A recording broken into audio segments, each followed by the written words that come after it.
এই যে এতক্ষণ বয়ান করলাম, কোন পীর সাহেবের নামে দালালি করছি? তা তুমি আমারে কোন পীরের দালাল বলো কেন? এতক্ষণ যে বয়ান করলাম আওয়ামী লীগের পক্ষে বলছি, বলো যুবকেরা, বলো সত্য কথা বলো। বিএমপির সাপোর্ট করছি, তা তুমি আওয়ামী লীগ বা বিএমপির দালাল বলো কেন? আমার চেহারা দেখলে মনে হয় আমি আওয়ামী লীগ করি, বিএমপি করি, তা একজন আলেমকে তুমি দলের দালাল বলো কেন? এই বেয়াদব! আলেমকে দালাল বলার অধিকার তোকে কে দিয়েছে?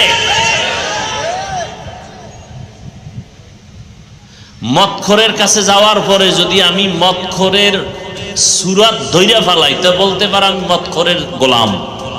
আর মদখোরের কাছে আলেমরা যাওয়ার কারণে যদি মদখোর টুপিওয়ালা হয়, তাহলে কি হুজুর দালাল?